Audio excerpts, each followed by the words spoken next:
Welcome to my Bob Thurman podcast. I'm so grateful some good friends enabled me to present them to you.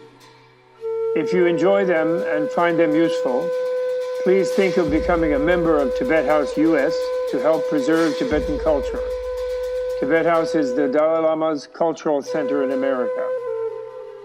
All best wishes. Have a great day.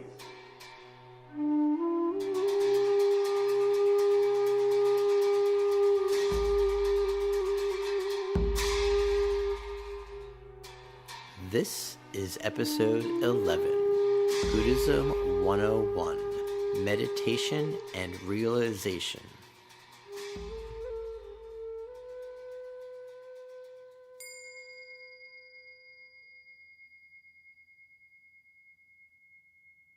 Traditionally, Tibetans teach, and I think was originally the Indian tradition, the preferable method is not to attain one-pointedness first, but to attain, to learn a lot and do a lot of preparation for vipaśhyanā, which involves like the study of Buddhist philosophy, logic, phenomenology of altered states, and then finally madhyamaka, what you might call critical relativism, critical thinking like Nagarjuna's, Karika's and this kind of thing, There's said to be two kinds of vipaśhyanā. There's one called vipaśhyanā that is the analysis of coarse and fine. And there's another one which is the analysis of the self. In other words, the meditation on the twofold selflessness as far as Mahayana goes. Theravada would mainly be personal self meditation. And, the big craze nowadays in the West of mindfulness thing, of just being aware of what's in your mind, that's just preparatory to vipaśhyanā. It can fit in the category of vipaśhyanā in the sense that it uses conceptuality, actually. When you do the thing that people mostly teach and they think is vipassanā from the Burmese tradition, they're sort of watching what arises in their mind non-judgmentally, that thing that they do. That is actually conceptually, of course, because you're labeling things, you're noticing them, you're discriminating them, so your discrimination is functioning. It's not necessarily one-pointed. But of course, the idea of disidentifying from different thought flows, which is an important part of that practice, then sort of returns you to maybe a calm place, an observer place, a witness place in the center of all those mental functions. You see the trains of thought. You're counting your breath or something, and then you don't get to 10 because your mind goes off in a reverie or in worrying about something, but then what you do is you critically notice that that's happening, and you dismount from that distracting thought and come back to the counting. And if you do that long enough, then you get to where you can really stay with the counting for many hundreds of counts. So the vipaśhyanā, of course, and fine, if you once you have attained a kind of stability of mind of some degree, is where you start going into the four immeasurables. Love, compassion, joy, and equanimity. And then, because each one is more coarse than the next one, which is more fine. So you want to go to progressively subtler and subtler states. And then if you reach full equanimity, the next step of that is to go to the formless, this phenomenology of the four form realms, the four formless realms? The 8 samadhis, which I call the 8 trances, actually. I'm not afraid of the word trance. People don't like that word. They go absorptions, which I don't really like. It makes me think of like some kind of paper towel, the absorptions, or toilet paper or something. So anyway, but trance is a fine word for it. And then you go into infinite space, infinite consciousness, absolute nothingness, but not real nothingness, but a realm that seems like what you would imagine absolute nothingness to be. So I draw my sensation of body as well. Yeah, or you do that in infinite space state. Okay. And then infinite consciousness, absolute nothingness, and then beyond consciousness and unconsciousness, which is actually those four states are very much what in Hinduism they talk of. When you reach the top one, it's called nirvikalpa samadhi, and they think that's moksha, that's liberation. Because any of those states, you don't have a sense of having a body or a sense organ, and then being in a field of objects around you. You become this vast space, your consciousness fills this vast space, then that seems too coarse to you to be like consciousness of some vast space. So then you sort of go into darkness, as if you were obliterated, or you have kind of oblivion, and then being obliterated because you're so much aware of your subjectivity as a subtle mind becomes a kind of trap or feeling of something coarse about it, and then you're aware of being obliterated, which of course is almost inconceivable. So you're both conscious and unconscious, or you're neither conscious nor unconscious, type of thing, right? And that's considered the most subtle possible state. And for someone who is unprepared for that state, they most likely, even from the infinite space state, they will think they've reached liberation or nirvana or something, because it doesn't seem like there is anything around except them. And that seems like everything, because everything else sort of dissolved into that state. It isn't like they're hovering somewhere and then they think of there's a realm of absolute infinite space. They feel like they are infinite space. So therefore they think that's the absolute, because people have an idea of an absolute as some kind of a thing like that. And then they get trapped there from Buddha's point of view. Those are all traps. Because what will happen is, if you really attach to the state, and you can't bear being sort of more hustled and bustled around by dealing with objects and others and things like that, subjectivity, objectivity, then your body will die, actually, and you will, as a human, if you're a human yogi reaching there, and eventually it might go initially into a cataleptic trance sort of state, but then you'll never go back to it, and you'll be a formless realm deity, he calls it. And then when you come out of that, and you think you're in absolute, but that isn't absolute, because there was a boundary between it and the state of ordinary discrimination. There are certain people who, I won't say what, I'm not mentioning names, not only Western people, Asian people, who go around saying like, well, I realize emptiness, or I realize the space like equipoise. There is a state called the space like equipoise, Samadhi. I realize that. So therefore I'm enlightened, therefore I'm better than you, and therefore I'm your guru, and you should do something, and bring me a Cadillac or something. And there are people who behave like that around even today, and there were in the past, And this is, therefore, they are failing the test of the great, the Buddha's great Prajnaparamita teaching, Heart Sutra, which I'm sure you've read, and the non-duality, and or the Hindus confuse undoubledness, Advaita, which is a past passive participle, and it literally means undoubled, which doesn't mean non-dual. Okay. You see, undoubled means there's only one thing, and there's no other thing. Exactly. But non-dual doesn't mean that necessarily. It just means that whatever there is, it's all the one thing. And nirvana is, when Buddha attained enlightenment, supposedly, he said, according to the Lalita Vistara, Indian and Tibetan traditions, he said, profound, peace, luminous, although not really luminous. Actually, Asal means literally transparent, actually, but people call it clear light. So people think it's a bright light because it's clear light, but actually clear light is like glass or a diamond. There's no brightness in a diamond unless you shine a light on it, then it refracts it.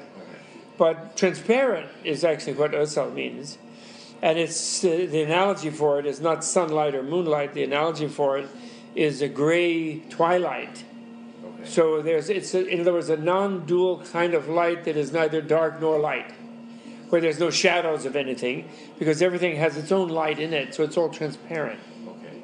So that's what so he said, deep, peace, transparent, free of complex complications or elaborations, chotel, nishprapanja, and then uncreated, that's the one I'm getting at, that's the important one. Uncreated means that it's not a relative state, it's not nirvana, and therefore it's uncreated in the way of a relative thing, and therefore it's always been there. Exactly.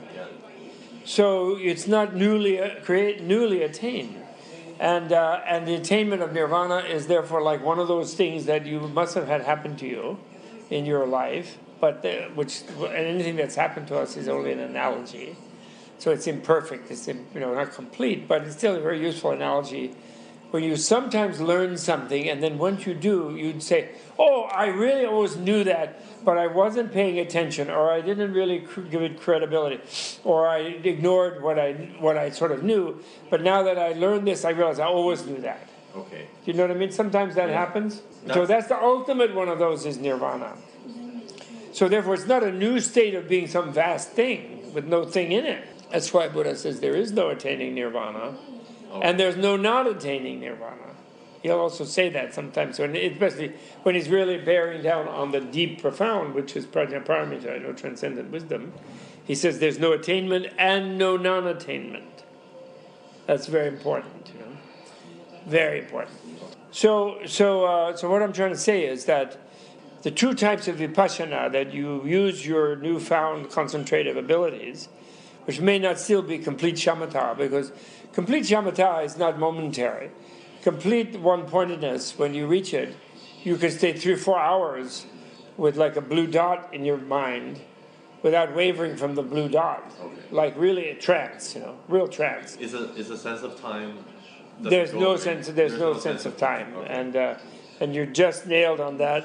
And when you use this in, of course, tantric thing, it's like you can hold a holographic image of a mandala in your mind stably for 2 hours or 4 hours, and then you're allowed to do something else, which is really making it ridiculously impossible. But they say that. They do say that.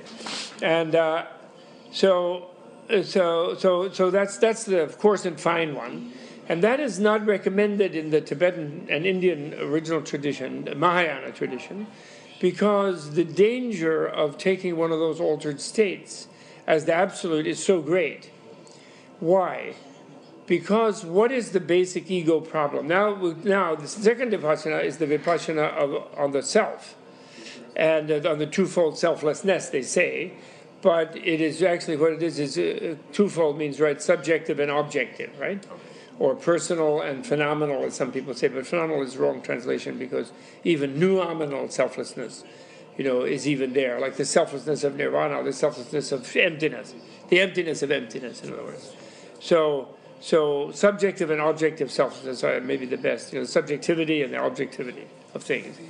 And so that's the most important vipassana. And actually that should be studied first, like with critical meditating, thought, discursive meditating, and learning, discursive meditating, get the wisdom of those two kinds, and then bhāvanā, which people translate as meditating, but I don't. I'm translating as realizing. Okay. Wisdom born of realization, because bhāvanā comes from the verb to be. It means make it exist. Bhāvanā means to make something real. Okay. So that means realize, actually. That's really different. They go meditate, because they're all into selling Buddhism is only meditating, because they are so desperate, all these arrogant Western people who think that they know everything, and our science already knew it all, and we're so smart, and we can blow up the world, and we are destroying the world, because we're so smart. And therefore, they couldn't possibly have something to teach us. Okay. But we didn't meditate, so there we can do that. We can meditate. And they can teach us to meditate, but what does that mean? They just sit down with you. There's nothing teaching nobody to meditate. You just sit. You just shut your mind down what they think is meditating, because they refuse to learn. And you can't realize until you've learned and meditated. And meditating is discursive when you're doing critical meditating. So how would that work? That's what I'm... Well, you have to study Nagarjuna. Okay. Why did Nagarjuna write 27 critiques of so many things if all he had to say was everything's empty? He could just say it's all empty. Bas, no need. But he critiques time, space, causation, self, other, object, affliction, nirvana he critiques, Buddhahood he critiques, a view he critiques, everything he critiques, especially causation he starts with. And the reason for each critique is to unravel our reifying tendency of thinking that all these things are intrinsically real, and making the unraveling fit with all our complexity of all of our distorted views. That's what they are. Those are meditations, and they're very cryptic kind of verse things which you memorize. And when you then memorize them, you meditate on them in the sense that your mind goes through their critical trajectory because you have memorized it, and then the cause will disappear under your analysis. The self will disappear under your analysis. The object will disappear under your analysis. That's true vipassana. Vipassana means seeing by dividing. So analytic seeing is literally, V is like bicycle, V, like in Greek, like bi, splitting in two. So, and of course the Buddha's discovery of emptiness, which is a scientific discovery, it's a physical discovery, is that everything dissolves under analysis. There's, everything is atom smashed. There are no particles. There's no indivisible particle. Buddha preceded the quantum people by thousands of years. So when you analyze your ego, ego. Don't worry so much about ego. Ego is just a pronoun, Okay. And the pronoun will dissolve under analysis. Any sound will dissolve under it. There's nothing that doesn't dissolve under analysis, including the dissolution state dissolves under analysis. Okay. In other words, when you go to space like equipoise samadhi, which you reach through true vipassana, we don't put it in terms of four immeasurables and then four formless, or really they should be called four immaterial states, because there's only super subtle matter that goes with mind. There's no sense of body in those states. So those 8 realms, in other words, so those realms of different levels of concentration of the ordinary yogi, which an egocentric yogi can achieve. And the danger is then they will identify their ego with these vast states, and then they become big Atma, Parama Atma, supreme self people, and it's the ultimate terrible thing, which I will discuss in more why. From a Buddhist point of view, that's a terrible thing, and the danger actually to a practitioner, because you become attached to the quiet state, and then everything is too jangly, and people will go. Some people who do Zen wrongly, or who do other kinds of this kind of thing wrongly, they get to where like, oh, it's so trouble. I don't want to read Nagarjuna. I just can't think about that thing. It's just so tiresome. I don't want to think about it. And thinking is such a problem, and the words are so tiring, and they get like that, because they want to be just ringing like a bell. So that's the idea that I have in my head. Yeah. So that's why that's not encouraged in the real teaching of it, because of the need to learn, to learn even the phenomenology of different states, so you won't mistake a seemingly vast and divine seeming state, which you really feel divine. You won't mistake that as absolute. You realize it's just a very high state. Like, remember, Buddha relativized all the gods by realizing there was no absolute God, but he didn't deny that Brahma and Indra and these people are around. They're just bigger people, and they actually talk. He talked with them. They helped him out in his mission. Yeah. If you know the stories, Yeah. Even Theravada. Don't say that's just Mahayana. That's Theravada stuff too. That's in all Buddhist sources.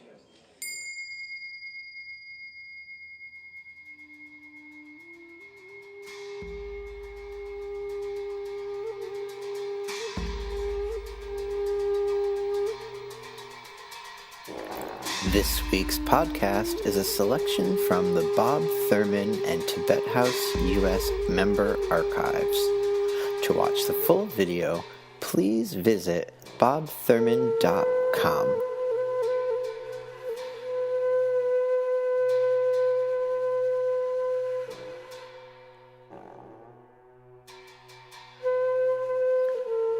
For more free teachings from Bob Thurman, please be sure to follow Tibet House US on YouTube.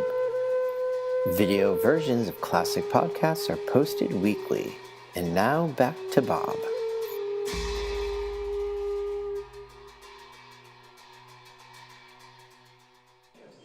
So why do we absolutize things in general? Because we have a miswiring. This is Buddha's great discovery, is we have this miswiring in ourselves from our having been in lower animals and things, and being tigers and lions and things.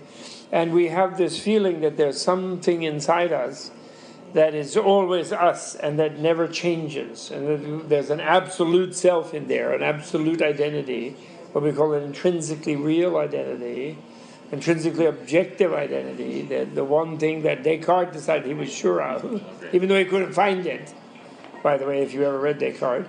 And we think that, which is a kind of slightly, from Buddha's point of view, psychotic feeling that what I really am is none of the things that I am actually in touch with.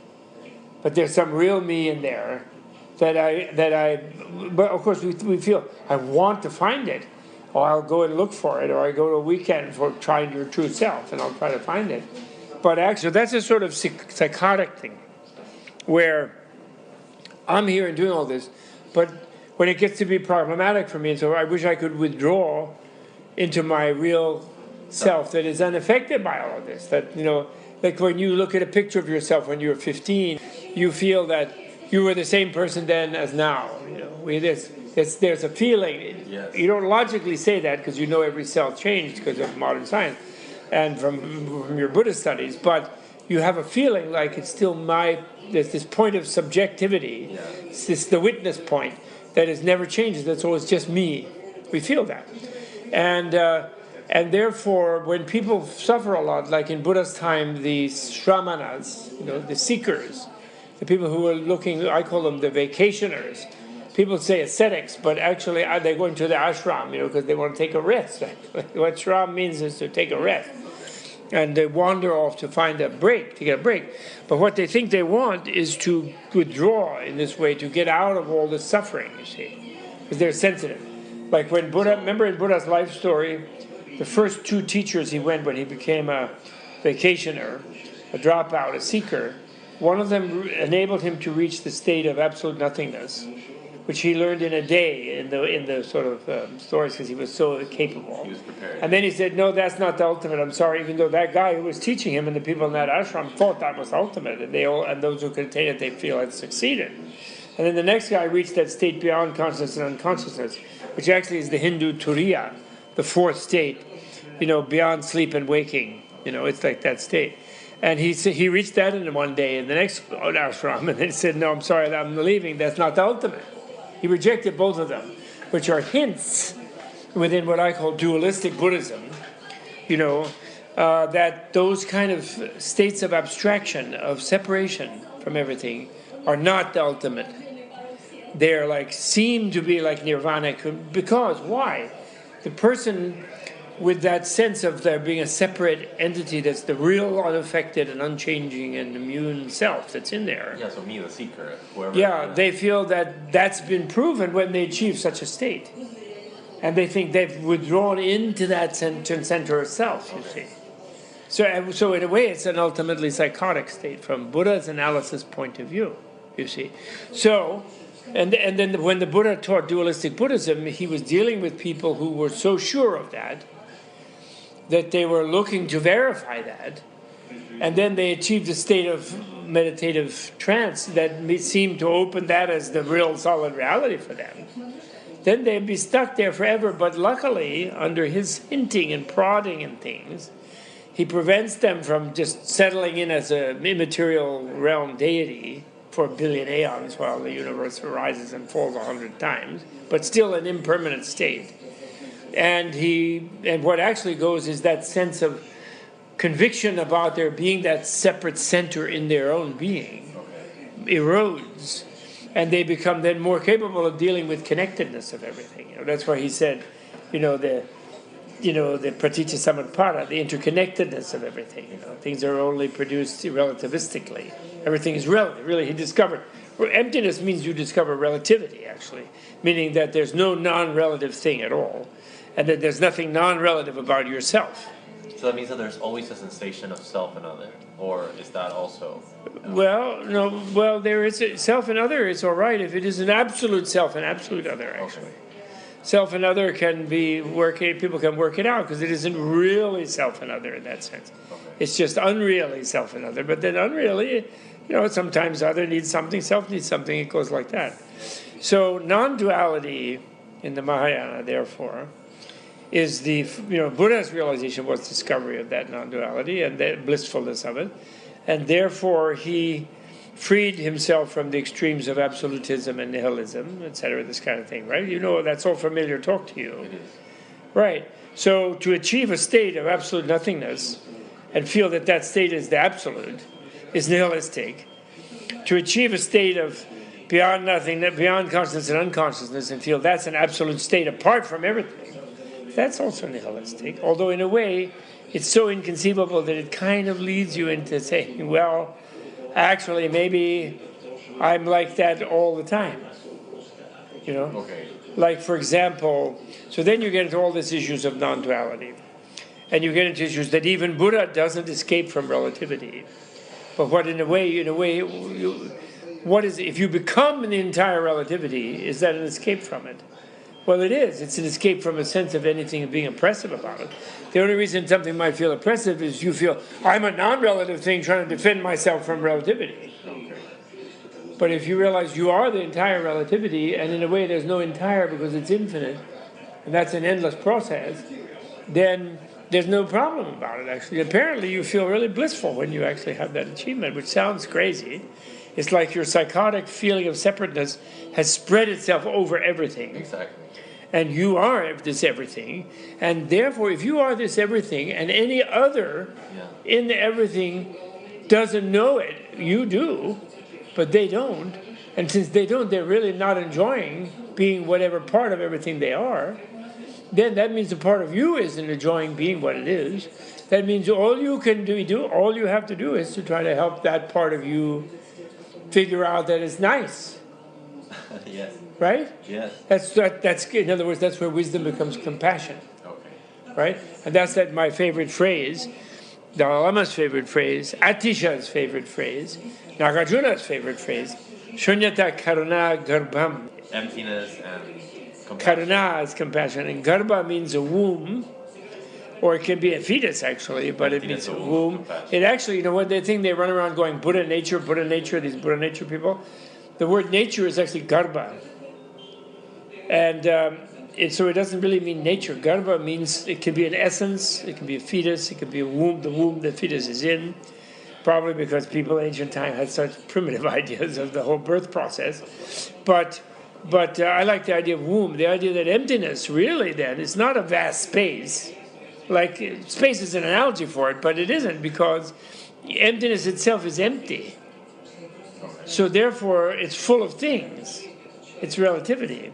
So the idea of it's the emptiness is a membrane that is the inconceivably surface of all the unreal but relative things, all the absolutely unreal but relatively real things. Okay? Which is the vision of non-duality, where Buddha is, people say, oh, no, how can you say that? In Buddhist texts, you say, Buddha's and Nirvana is the end of birth. It's death. It's the end of everything, But that just means end of involuntary, ignorance-dominated, suffering birth. It doesn't mean the end of birth, because look at Buddha in non-dualistic Buddhism, Nirmanakaya. He has infinite embodiments. The poor guy is not only not free of birth, he's involved in everybody's birth. Nirmanakaya means as many embodiments as beings need to free themselves from suffering. So it's a whole army of beings, a squadron of beings Buddha comes. So he's not at all free of birth, but it's not involuntary because he's not drawn by blind addictive lusts and hatreds and fears and things. So does that mean he's blissfully present everywhere? So one of the things that I've been reading or learning at least is that that would somehow mean that my consciousness or my sense of consciousness is the same as Siddhartha's. Yeah, of course. So eventually. But wait, not Siddhartha, because he was an unenlightened little spoiled brat prince. Shakyamuni. Yes, of course. Your mind is the same as the mind of all Buddhas, from their point of view. Poor guys. And then if you're miserable, you're dragging their mind into a piece of misery. Right? Because from their point, but of course from our point of view, when we're ignorant and we think we're so separate from other things, we don't think we're part of Buddha's mind. We're like, Buddha, who's that? If he came up and gave us a big mind hug, we would feel something was snatching our body, we're being invaded. Right? So that's his problem, when he achieves this vast explosion of bliss, of realizing he's one with all things, not what I call cheap mystic oneness, which is one of those states, those immaterial states. It's the cheap mystic one, where you withdraw from everything and you get off into some sort of a vector of your inner psychotic feeling that the real thing about me is something separate from everything else. Some absolute me in there. And now I'm experiencing everything as if I was separate from everything else, as if I were the absolute. Wow. I'm confirmed in my belief that there was a thing about me that was not my crappy hands and my body and my poop and my whatever, my pain and my bloodstream, some real absolute thing about me, my absolute supreme self. But no, the supreme self is selflessness. But they have this expression in Mahayana, the supreme self of selflessness. And selflessness means that you are not something apart from everything else. They're all selfless, you're all selfless, so you're all one, and yet you have your relational differences. Non-duality means right now, in all this dualism, it's all one, without crushing, without being destroyed. Otherwise, in the way you'd say, if emptiness equated a state of absolute nothingness, a trance of absolute nothingness, or a trance beyond consciousness, unconscious, some sort of total abstracted state, then emptiness would be destroying the world. It's like a nuclear explosion. It destroys everything. And that's the selfish thing. Everybody else gets destroyed and you're floating, I'm absolute. What is that? That's a ridiculous thing, actually. It's completely silly. And besides which, it's irrational because absolute means non-relative. If it's non-relative, a relative being cannot transition into it. Okay. Anything you can enter is relative. It's a space you enter. It's a relative space. Only something that you can, by overcoming ignorance, your wisdom, your intuition, your realization realizes you've always been part of. Not only part of, but actually even your knowing of it is it. Always was. When you realize that, then that's different. Now then, what kind of realization is that? They say it's a realization by non-realizing. And now we go back to what is an analogy. That sounds ridiculous and impossible, but then we have this kind of thing ourselves even normally. You look at your face in the mirror this morning. You got up to wash your face. You looked at your face, reflected, light reflecting off a mirror surface, reflecting your actual face over here. But all of that complicated analysis of what you were seeing, you didn't even think about at all. You just saw the face there. And you were completely concerned with, if you're shaving, you were shaving, if you're whatever, or you're just washing your face, right? Looking at yourself, right? So you had an intuitive awareness that this is just a mirror reflection without having to think about it. That was simultaneous with your things you're thinking about, like, I should brush my hair, or I should, wash the thing out of my eye, or whatever, I have a smudge over here, whatever it is, right? Yeah. And the two things are together, actually. But you're not even noticing one, it's just there. So the nirvanic awareness of emptiness that doesn't interfere with or obstruct your relational interaction with things. I can understand. Is like your awareness of the mirror thing without having to think about it. It's similar to that. I can follow. But it's something sort of more inconceivable because it's a bliss and it's infinite. No, never mind all that. So that's the thing of why in the Indian and Tibetan tradition it's considered for the normal psycho, meaning unenlightened person, ignorance-dominated person with this ignorant or misknowledge. I prefer the ignorance. Misknowledge-dominated person who wrongly thinks they know what they are.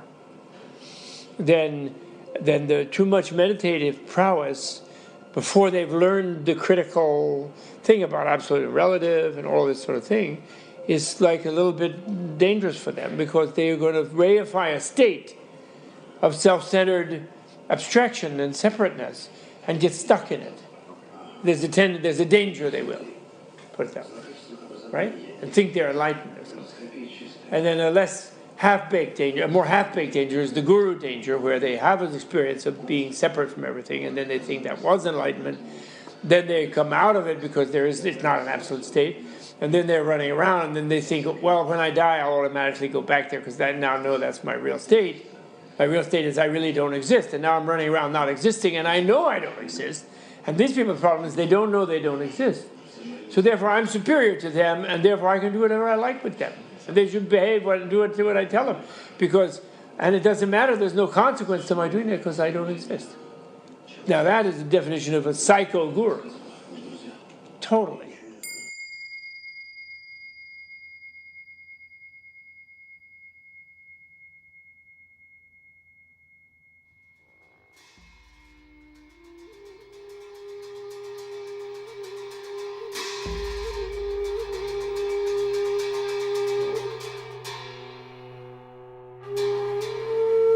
Weekly interstitial music provided by Tenzing Chogyal.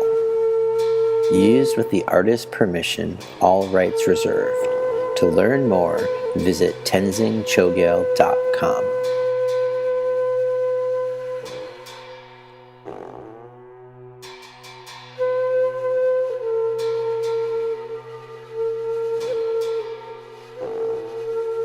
This podcast was brought to you in part through the generous support of the Tibet House U.S. membership community and listeners like you.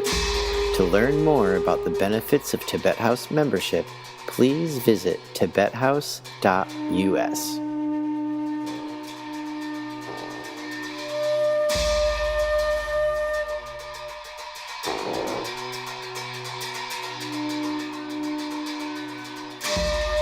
To learn about special intensive retreats and programs with Robert Thurman and friends at Menla, please visit menla.us, located just 2 hours north of New York City in the heart of the Catskills.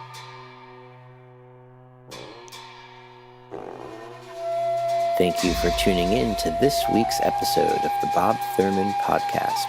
Please be sure to like and subscribe on iTunes and your favorite podcasting platform.